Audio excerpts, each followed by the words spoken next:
Hello students and dear viewers, welcome back again Lux classes. Today in this lecture I would like to discuss about the Lamarckism. प्रिय विद्यार्थियों, आज के इस lecture में हम Lamarckism की बात कर रहे हैं।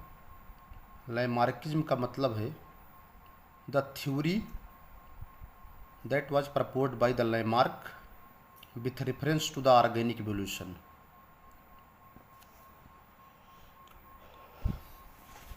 जैसा कि हम जानते हैं कि लामार्क ने विकासवाद के संबंध में बहुत सारे अपने सिद्धांत प्रस्तुत किए।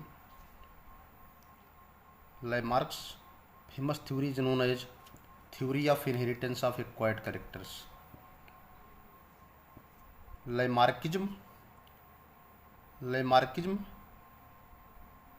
that was proposed by the Lamarck, and this Lamarckism is commonly known as theory of inheritance of acquired character। इसे कहते हैं उपार्जित लक्षणों की वंशानुगत का सिद्धांत। उपार्जित लक्षणों के वंशानुगत का सिद्धांत, that is known as theory of inheritance of acquired character.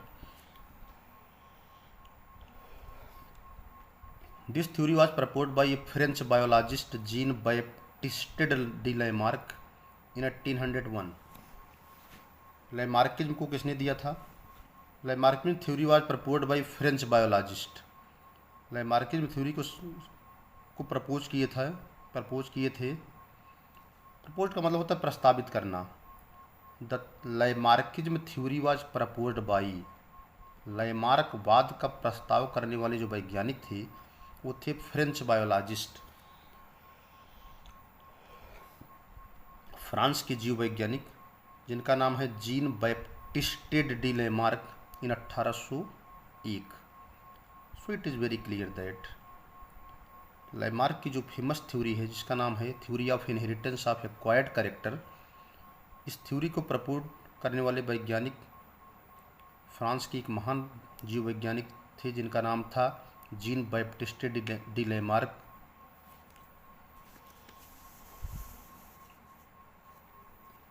It was published in Philosophic Zoologic in the year of 1809। तो जो थ्योरी थी, theory of inheritance of acquired character, यह पब्लिश हुई थी, यह प्रकाशित हुई थी फिलासफिक जूलॉजिक नामक बुक्स में 1809 ईस्वी में। It is popularly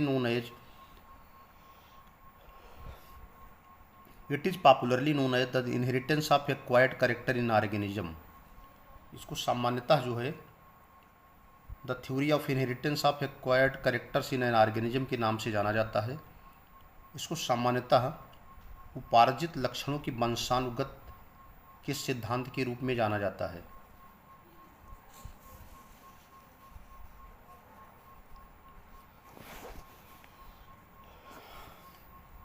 now let us be move forward. हम बात करते हैं डेफिनेशंस की। लामार्किज्म और theory of inheritance of acquired character can be defined as. Lamarckism अथवा उपार्जित लक्षणों की वंशानुगत के सिद्धांत को परिभाषित किया जा सकता है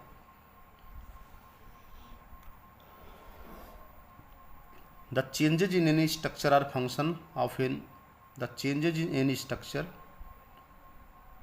function of any organ.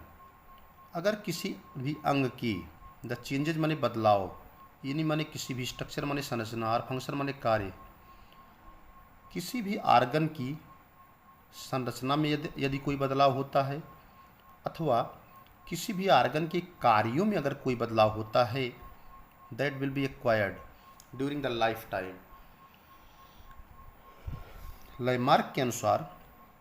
Lamarckism के अनुसार theory of inheritance of acquired character के अनुसार अगर किसी भी ऑर्गेनिजम्स की किसी ऑर्गन की संरचना में कोई बदलाव होता है अथवा किसी ऑर्गन की फंक्शन में कोई बदलाव होता है तो यह पूरे जीवन काल जो है अर्जित होता रहता है, उपार्जित होता रहता है, इकट्ठा होता रहता है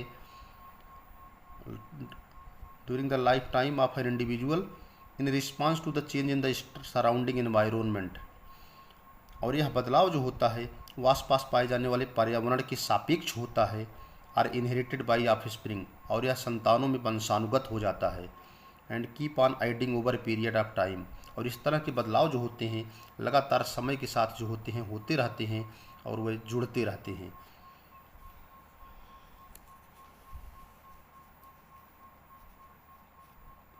this changes leads to the origin of new species, इस तरह से जो बदलाव होते हैं, इस तरह के जो चेंजेज होते हैं, लीड्स माने संबंधित होते हैं, to the origin of new species, इस तरह से जो बदलाव होते हैं वे नए प्रजातियों की उत्पत्ति से जो है जुड़े होते हैं। Lamarckism is based on 3 factor oblique postulates, जो लैमार्किज्म थ्योरी है, जो लैमार्क का सिद्धांत है, वो 3 कारक पर निर्भर करता है, 3 पास्चुलेट्स पर निर्भर करता है। नंबर 1 है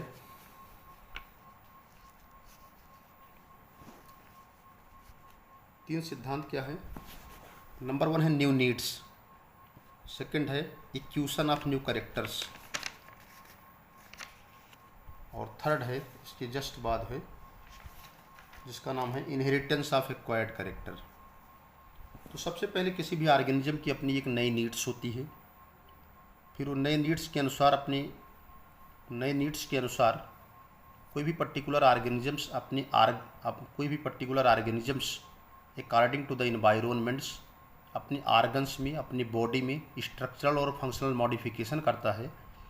and such kind of modification was acquired during the life time, that is known as acquisition of new character, that is the point 2।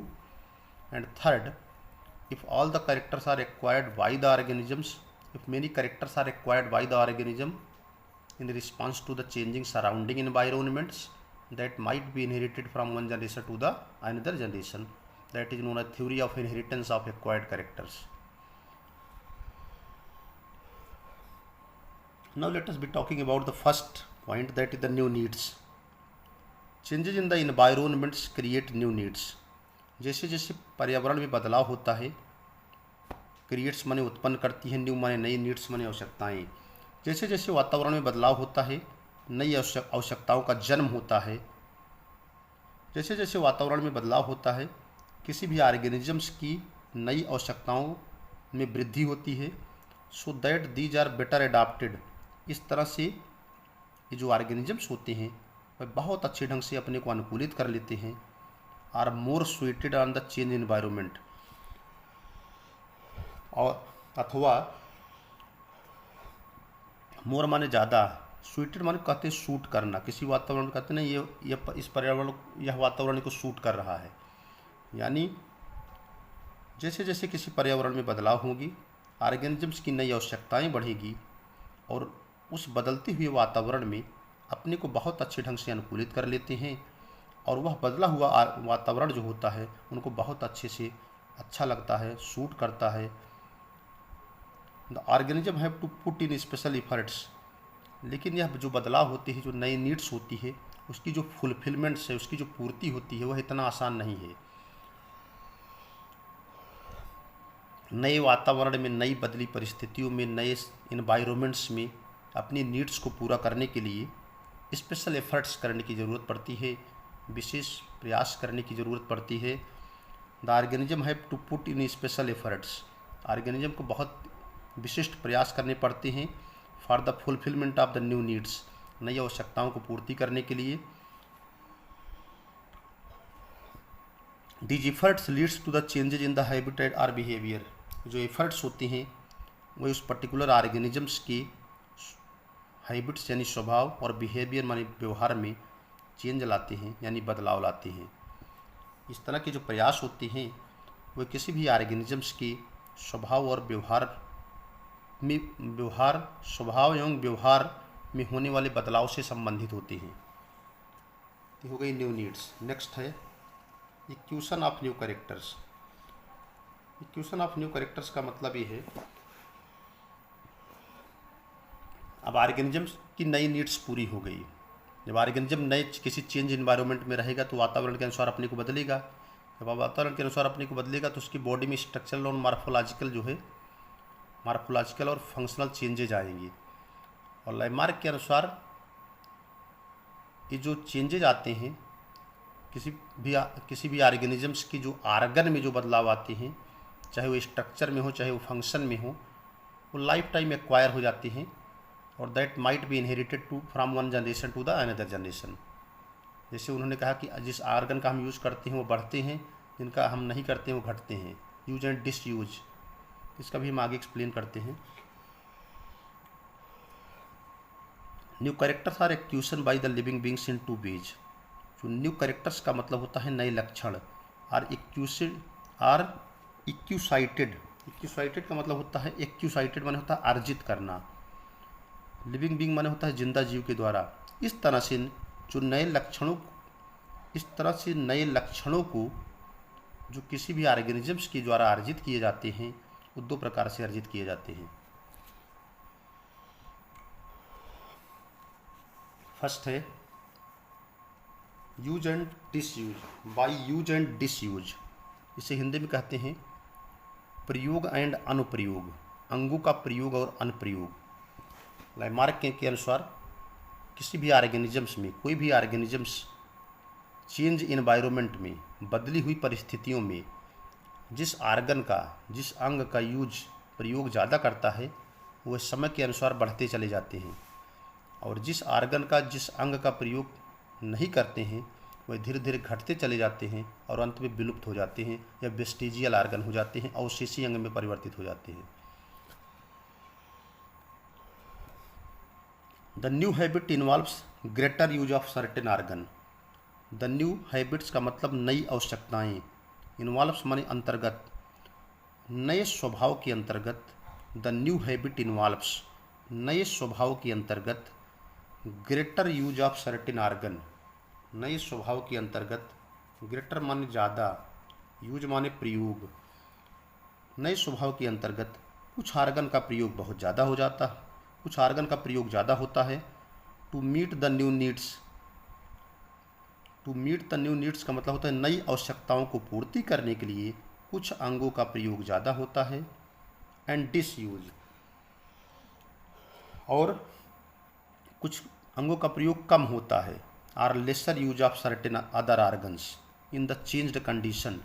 इस तरह से बदली हुई परिस्थितियों में कुछ आर्गन्स का प्रयोग ज़्यादा होता है और कुछ आर्गन का प्रयोग कम होता है। The continuous use of organ keeps them functional. The continuous माने लगातार, the continuous use of organ keeps them functional. Continuous माने लगातार, कीप माने बनाए रखता है, फंक्शनल माने होता है क्रियाशील। लगातार अंगों का प्रयोग होने के कारण ऐसे जो अंग होते हैं वह क्रियाशील बने रहते हैं। अगर किसी आर्गन का प्रयोग लगातार हो रहा है तो वह सक्रिय रहते हैं, क्रियाशील रहते हैं। एंड मेक्स देम स्ट्रांगर, और अगर हम किसी आर्गन का यूज लगातार करते रहते हैं, किसी अंगों का प्रयोग लगातार करते रहते हैं, तो वे क्रियाशील बने रहते हैं, मजबूत बने रह सकते हैं, लार्जर माने लंबे होते हैं, एंड मोर इफिशियंट होते हैं, और बहुत ज़्यादा प्रभावशाली होते हैं। जबकि आगे है next, continuous disuse of an organ. इस तरह से लगातार अगर हम किसी अंगों का प्रयोग नहीं करते हैं या किसी अंगों का प्रयोग कम करते हैं, कंटिन्यूस माने लगातार, डिसयूज माने अनुप्रयोग। अगर किसी भी आर्गन का, किसी भी अंगों का प्रयोग कम करते हैं, organ leads to the gradual reduction in their size, तो धीरे धीरे ऐसे अंगों के आकार में जो होती है कमी आने लगती है। And to their final disappearance, और अंत में धीरे धीरे वह गायब हो जाता है। Vestigial organs are the example of such non functional organ. जो अवशेषी अंग होते हैं वह इस तरह के अक्रियाशील अंगों के बहुत अच्छे उदाहरण होते हैं। इन द मॉडर्न फॉर्म का मतलब होता है आज के स्वरूपों में। अगर आज के परिप्रेक्ष्य में देखा जाए, आज के स्वरूपों में देखा जाए, तो जो अवशेषी अंग होते हैं वह अक्रियाशील अंगों के बहुत अच्छे उदाहरण होते हैं। These bear in the functional form in their ancestor. जो अवशेषी अंग होते हैं ये अपने पूर्वजों में सक्रिय थे, लेकिन उनका प्रयोग नहीं हुआ, धीरे धीरे इनका प्रयोग कम हो गया और आज ये अवशेषी अंग हो गए। 10 माने इस प्रकार से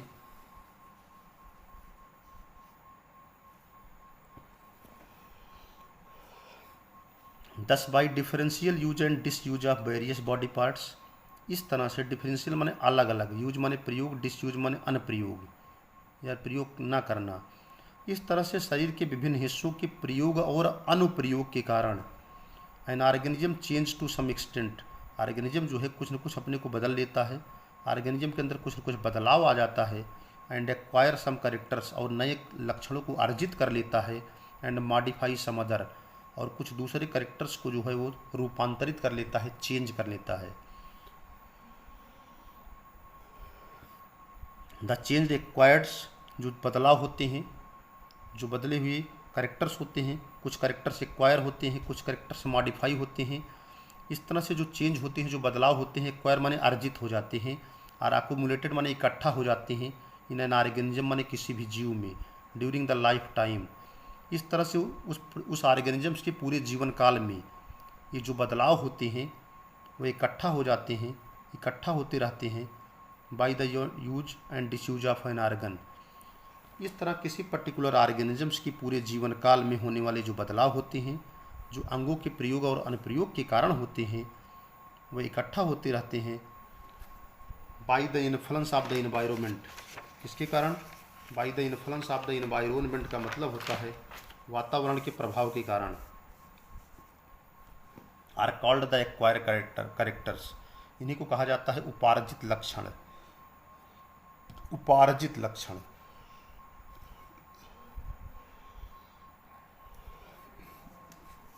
नेक्स्ट है एक्यूशन ऑफ न्यू कैरेक्टर, जो है उसमें दो पार्ट हैं। नंबर 1 है by use and disuse, second है direct effect of the environment. इसको कहते हैं वातावरण का सीधा प्रभाव। लैमार्क ने कहा था कि किसी भी ऑर्गेनिजम्स के ऊपर वातावरण का सीधा प्रभाव पड़ता है। It means there will be a direct effect of the environment. Change in the temperature, अगर तापमान में बदलाव होगा, लाइट में बदलाव होगा, मीडियम माने माध्यम में बदलाव होगा, फूड माने भोजन में बदलाव होगा, ETCR influences the functioning and behaviour of the living beings. ये सब के सब जो होते हैं किसी भी ऑर्गेनिजम्स के कार्य में और उसके व्यवहार में बदलाव लाते हैं। And introduce changes in their structures, और उनके अंदर पाई जाने वाली जो संरचनाएँ होती हैं उनमें बदलाव लाते हैं। दस organism acquire certain new characters, इस तरह से जो ऑर्गेनिजम्स होते हैं वह नए लक्षणों को अर्जित कर लेते हैं ड्यू टू द डायरेक्ट और indirect influence of the environments. इस तरह से वातावरण की सीधे परोक्ष और अपरोक्ष प्रभाव के कारण नए लक्षणों को अर्जित कर लेते हैं। अब थर्ड पॉइंट ये है, तीसरा बिंदु ये है कि जो भी एक्वायर्ड कैरेक्टर्स होते हैं वो इनहेरिटेड होते हैं। लैमार्क ने कहा था कि जितने भी इनहेरिटेड कैरेक्टर्स होते हैं, जितने भी एक्वायर्ड कैरेक्टर्स होते हैं, वो जितने भी उपार्जित लक्षण होते हैं जो पूरे जीवन काल अर्जित किए जाते हैं, वह कोई ऑर्गेनिज्म अपने आने वाली संतानों में ट्रांसफ़र कर देता है। So the third point is the inheritance of acquired character. Inheritance माने होता है वंशानुगत, एक्वायर्ड माने अर्जित, कैरेक्टर माने लक्षण, उपार्जित लक्षणों की वंशानुगत। The characters acquired by an organism during the life time, जो भी कैरेक्टर्स, जो भी लक्षण किसी भी ऑर्गेनिजम्स के द्वारा पूरे जीवन काल में अर्जित किए जाते हैं, are inherited to the next generation, उसको दूसरी पीढ़ी में जो है वंशानुगत कर देते हैं। लैमार्क के अनुसार जो भी द कैरेक्टर्स, लैमार्क के अनुसार जो भी लक्षण किसी भी ऑर्गेनिजम्स के द्वारा पूरे जीवन काल में अर्जित किए जाते हैं उनको वह आने वाली पीढ़ी में स्थानांतरित कर देता है या वंशानुगत कर देता है।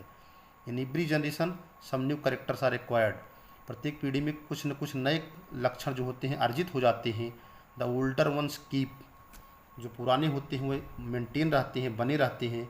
ऑन इंक्रीजिंग आर इम्प्रूविंग, उनमें वृद्धि होती रहती है या उनमें इम्प्रूविंग माने सुधार होता रहता है। एज ए रिजल्ट माने इस तरह से after a number of generation माने होता है पीढ़ी दर पीढ़ी जाने के पश्चात the species gets modified, species जो है पूरी तरह से रूपांतरित हो जाती है। And change into the new one, और एक नई स्पीशीज का जन्म होता है। जैसे एक पीढ़ी में कुछ बदलाव हुआ तो अगली पीढ़ी में ट्रांसफ़र हुआ, तो जो पहली पीढ़ी में बदलाव था वो तो रहेगा ही रहेगा, उसमें और वृद्धि होगी, दूसरी पीढ़ी में कुछ और नए कैरेक्टर में चेंजेज आ जाएंगी, तीसरी में और आ जाएंगी। इस तरह से कई पीढ़ियों बाद, सैकड़ों पीढ़ियों बाद एक नई स्पीशीज का जन्म होता है। So the Lamarck's theory that was related to the evidences of the organic evolution. Now we are talking about the evidences in the favor of Lamarckism. Lamarck महोदय ने अपने सिद्धांत के पक्ष में कुछ अपने प्रमाण दिए, अपने एविडेंसेस दिए। उन्होंने क्या कहा, उन्होंने प्रमाण क्या दिया, क्योंकि दुनिया में सबको प्रमाण देने की ज़रूरत पड़ती है, तो लामार्क महोदय ने भी प्रमाण दिया, क्योंकि दुनिया मानती नहीं है किसी चीज़ को। उस समय के वैज्ञानिक मानने को तैयार नहीं थे, इसलिए लामार्क ने अपने सिद्धांत प्रस्तुत किए, अपने एविडेंसेस दिए।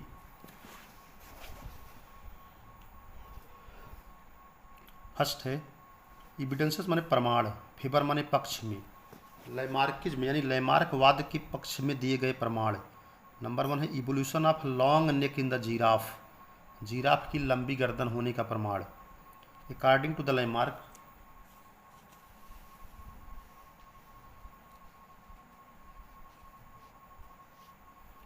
According to the Lamarck, Lamarck के अनुसार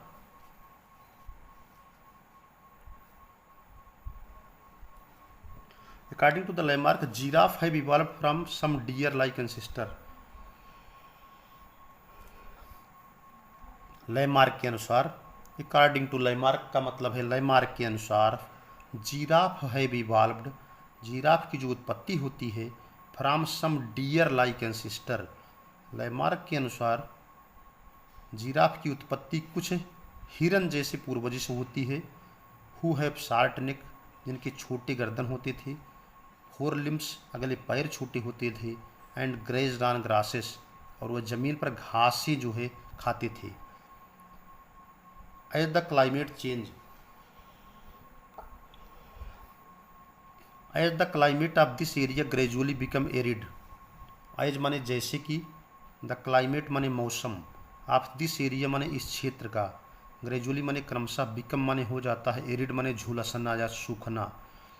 जैसे जैसे उस क्षेत्र में पाया जाने वाला जो क्लाइमेट है, मौसम है, एरिड हो गया, सख्त हो गया, सूख मतलब ज़्यादा हीट हो गया, वैसे तो एरिड माने होता है झुलसना या सूखना। जैसे जैसे उस एरिया का जहाँ पर वो डियर पाए जाते हैं, डियर लाइक एंसेस्टर थे, जीराफ ही थे लेकिन वो हिरन जैसे थे। मैंने बताया ना, जीराफ की उत्पत्ति कुछ हिरन जैसे पूर्वजों से हुई थी, जिनकी गर्दन छोटी थी, या आगे फोरलिम्ब यानी अग्र पैर छोटे थे, ज़मीन पे घास चरते थे। लेकिन वहाँ का वातावरण बदल गया, परिस्थितियाँ चेंज हो गई, मौसम गर्म हो गया, सारा का सारा सब झुलस हो गया, घासें ख़त्म हो गई, ग्रासेस ख़त्म हो गई। तब क्या हुआ, and this change to the descent. अब क्या हुआ इसके बाद, इस चेंजेस के पश्चात क्या हुआ, this change in to the descent in its rich vegetation, descent its rich vegetation. इसका परिणाम हुआ कि वहाँ की जो रिच वेजिटेशन थी, जो हरी भरी वनस्पतियाँ थी, वो धीरे धीरे ख़त्म हो गई, उनमें कमी आ गई। Was gradually replaced by a few high tree, जो हरी भरी वनस्पतियाँ थी वो ख़त्म हो गई, कम हो गई, और उनकी जगह पे नए नए पेड़ बचे, क्योंकि घासें ख़त्म हो गई तो नए नए वृक्ष बचे। वाज द ओनली फूड, वही भोजन बचा किसको, available to the ancestor of the giraffe.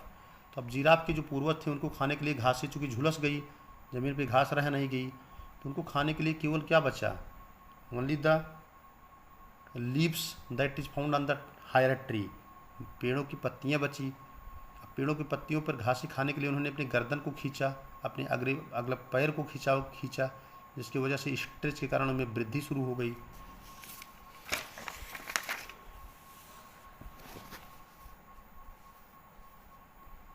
For obtaining their food from the tall tree, बड़े पेड़ों से अपने भोजन को प्राप्त करने के लिए, they had continuously stretch their neck,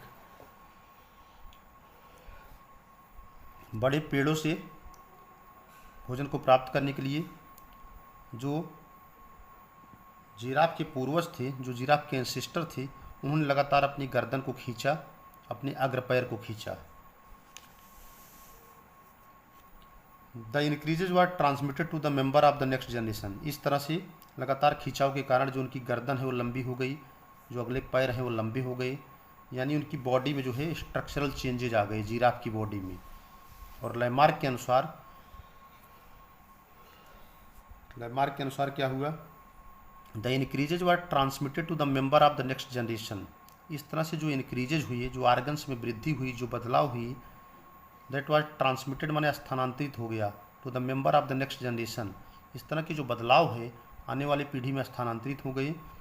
in which further elongation occurs, जिसमें पुनः वृद्धि होती गई, due to the similar efforts, क्योंकि वही लगातार प्रयास जो है समान प्रयास जारी रहा और अंगों में वृद्धि होती चली गई।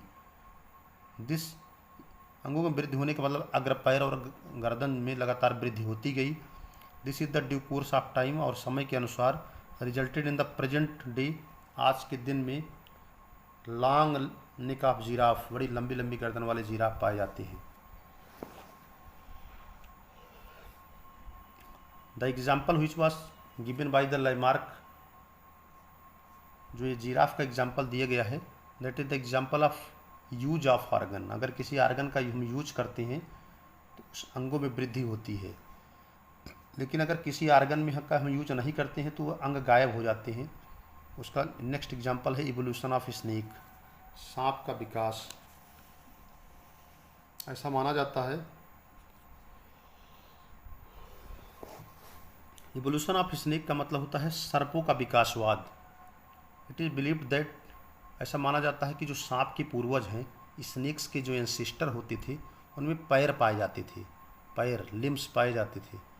जब वो झाड़ियों में चलते थे तो उनमें कांटे लग जाते थे। उनके पैर जो है उनको जो है झाड़ियों में, सर्प्स में तो मतलब चलने में बहुत दिक्कत होती थी। बरोज यानी बिलों के अंदर एंटर करने में बहुत समस्या होती थी। धीरे धीरे उन्होंने अपने पैरों का प्रयोग करना बंद कर दिया और वो पैर जो होते हैं वो गायब हो गए, और आज प्रेजेंट डे में सांपों में पैर नहीं पाए जाते हैं। According to the Lamarck, the ancestor of the snake were limbed. Lamarck के अनुसार सांप के जो पूर्वज थे उनमें पैर पाए जाते थे। According to the Lamarck, the ancestor माने पूर्वज, ऑफ स्नेक माने सर्पों की। लैमार्क के अनुसार सर्पों के जो पूर्वज थे बेयर लिम्ड, उनमें पैर पाए जाते थे। एंड लिजर्ट लाइक, और छिपकली जैसे होते थे। They lived in the thick jungle, बड़े बड़े जंगलों में निवास करते थे। Out of the fear of mammal, स्तनधारियों के डर के कारण, हु बेयर मोर पावरफुल, स्तनधारियों के डर के कारण जो ज़्यादा शक्तिशाली थी। The snake ancestor start creeping on jungle floor, स्तनधारियों के डर के कारण, जो कि सर्पों की तुलना में ज़्यादा शक्तिशाली थे, सर्पों के जो पूर्वज थे वे जंगल की सतह पर रेंगना प्रारंभ कर दिए। And living in the narrow crevices, और लिविंग माने रहना प्रारंभ कर दिए, नैरो माने सकरी, क्रिवाइसिस माने दरारों में, और वह सकरी दरारों में अथवा बिलो, बरोज माने बिलो में रहना प्रारंभ कर दिए।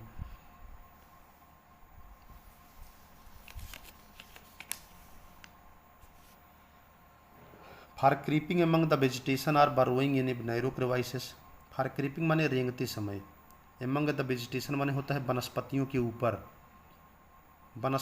ऊपर, झाड़ियों के ऊपर रेंगते समय, अथवा बारोइंग इन नैरो क्रिवाइसिस, अथवा सकरी दरारों में अथवा बिलों में रेंगने के दौरान। दे स्ट्रेच दियर बॉडी, उन्होंने अपनी बॉडी यानी शरीर को खींचा। व्हिच ग्रेजुअली बिकम इलांगेटेड, जिसके परिणाम स्वरूप सर्पों की जो शरीर है धीरे धीरे लंबी होती चली गई। इलांगेटेड माने फैलना।